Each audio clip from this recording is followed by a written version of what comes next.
Hello to everybody, to all the souls who are waking up and returning to the interior of their existence and wanting to nurture that. And I kind of felt after the love and intimacy, part one in a way that I did, that I'd like to now sort of do a part two, and following from that kind of exploration into what prevents us from being intimate and bringing back love, we were moving into starting with ourselves, and there was a sense of we're abandoning ourselves. You know, there's a sort of pull outward all the time, sense of I go outward to seek love,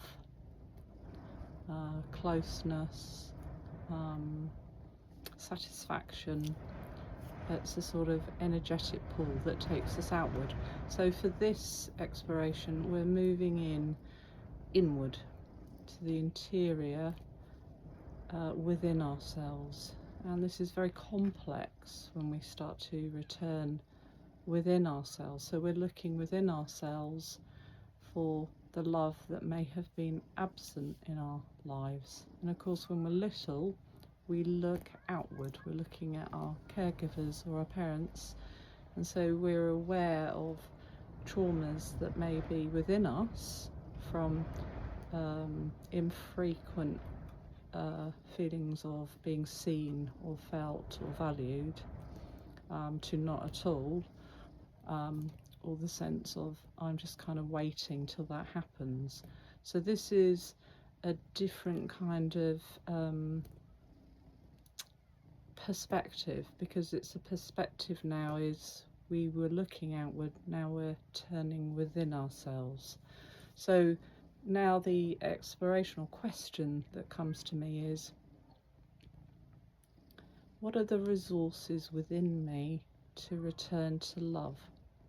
So what are the resources within ourselves, because we want to start with ourselves, bringing more love and intimacy to ourselves, and not repeating the kind of sabotaging or abandoning ourselves for others, sort of pleasing and hoping to get validation through becoming what they would like us to be.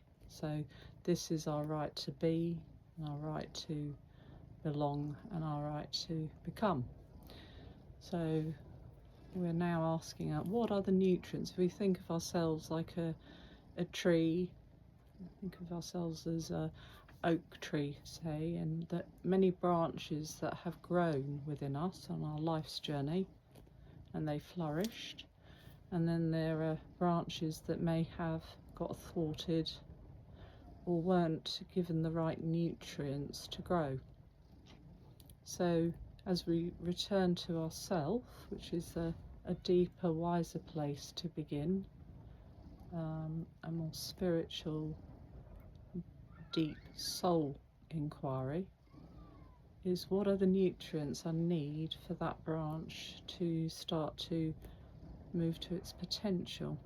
And it starts with myself. So we'll get pause. So one of the nutrients is space, isn't it? Space.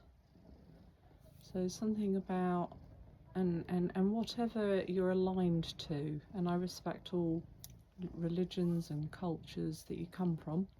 So whatever aligns for you here, we respect that. And so for me, I often say soul, but it could be higher consciousness or infinite consciousness, or God, your God from your culture.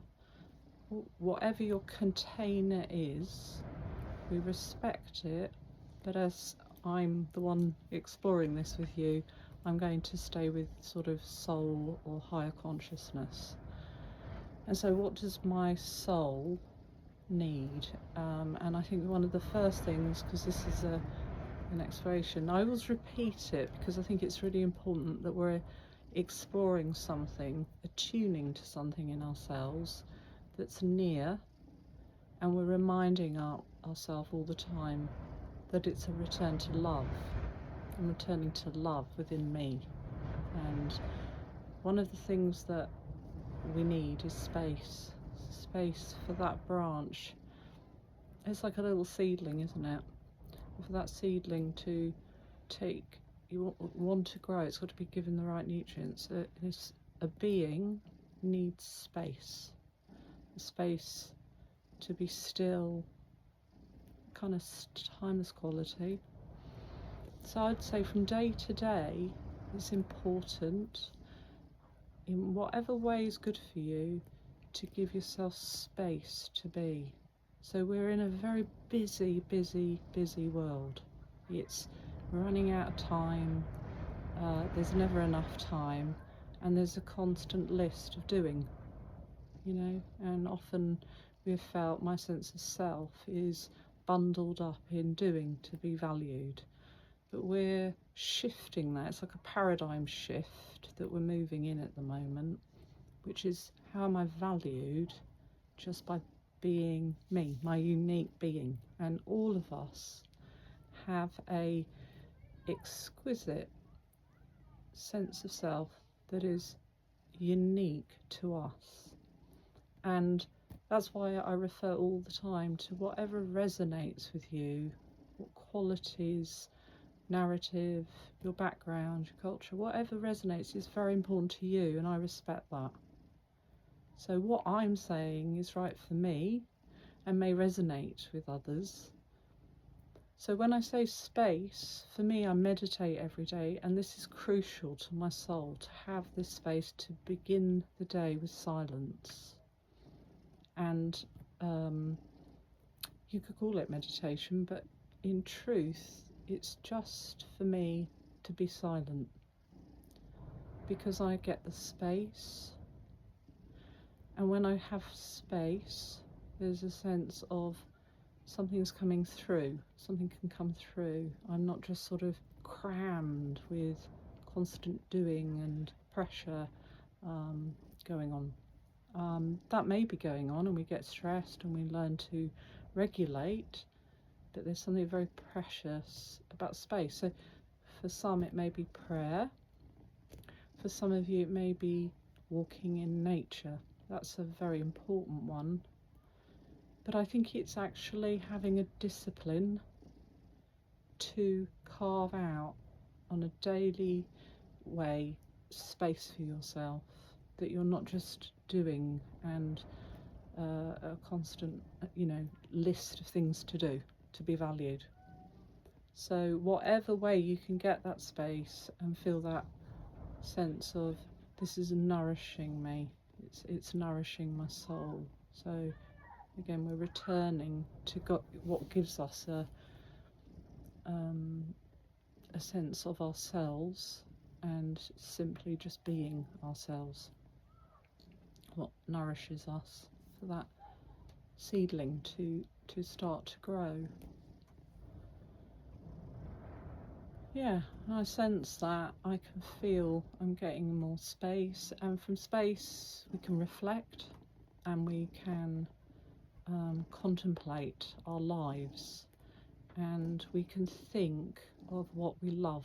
And it's such a delicious thing to do, isn't it?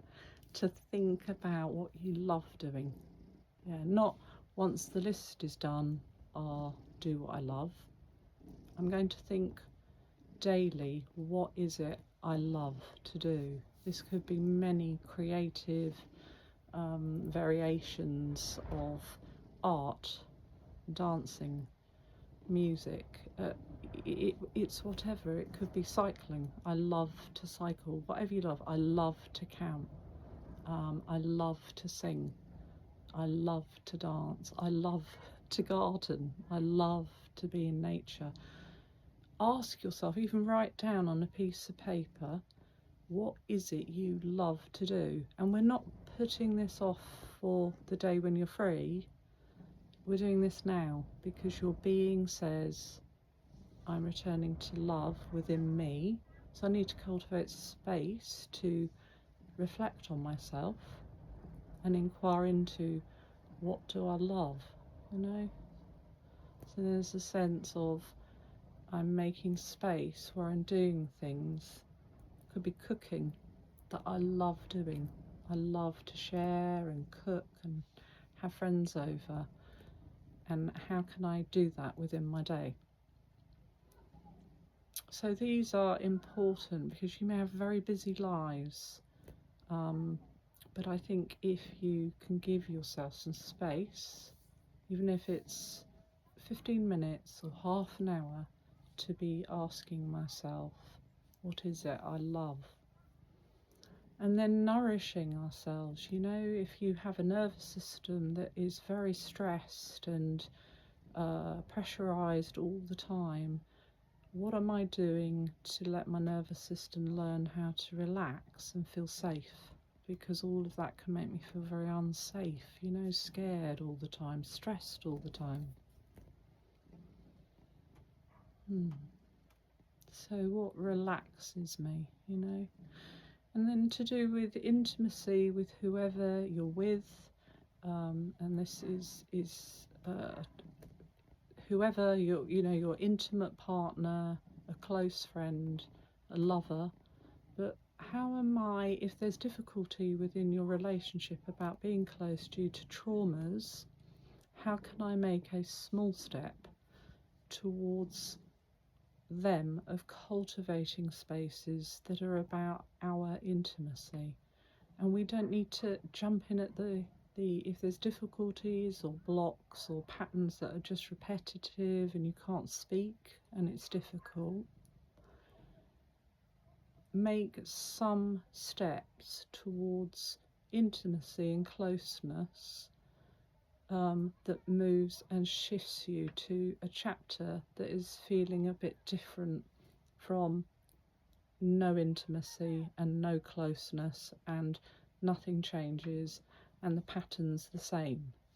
So there's something about making a move towards reconnection with a close partner, if there is difficulty, of making very small steps. And that can be anything from if you have things you share that you love to do together, you know, just something about sharing. That could be walking and actually putting attention into your intimate relationship and fostering and nurturing time together, ways you connect.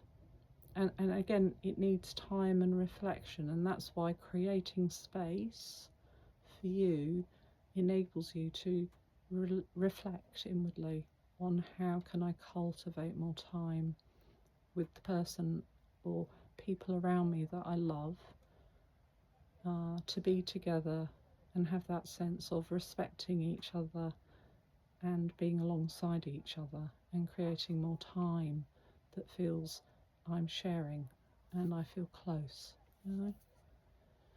And of course, you know, also if there's been a lot of trauma within you, your family, your ancestors, it may be time to start to think of, you know, reaching out to get support to do with traumas that may be blocking areas. You know, sometimes we have pipes in our house, you know, and if they are blocked for certain traumas we've been through, that has a big impact on the water flowing through the house. You know, if an area is blocked, we need a plumber to unblock it, and it's the same therapeutically.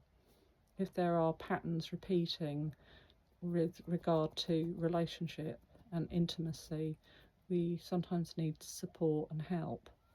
And you know, there's a feeling sometimes that reaching out or getting support can be scary. So it's a brave step to make, and there can be fear there, and we need to respect that you carry fear. But if you get a good therapist, and you can feel their sense of supporting you and being alongside you to gain insights and to integrate that which has been blocked, that can help as well to do with relationships. Yeah, so I think this is mainly about learning to cultivate resources within ourselves of love and finding that from within. And the more we can, respect ourselves and also discern with regard to, yes, when you say a big yes to something and you're right to say no, these are also important aspects of ourselves about choice. I have a right to say yes or no, and that gives back value in yourself. Sort of valuing yourself. These are all resources about returning to ourselves. At the heart of this, and that word is important, our heart, our home, is that each unique being is sacred. We are sacred beings. Anyway, so that's my part 2 of returning to the love that's within us and looking at resources that can help you. So I hope it is helpful, and I'll continue sending messages out to you as we return to ourselves and our home and embody ourselves, embody and learn to feel ourselves again and return to relationship and intimacy. So I send much love to all of you on this journey of returning home. So if you do like this and it helps you, just like and subscribe to my channel. Right, thank you. Bye for now.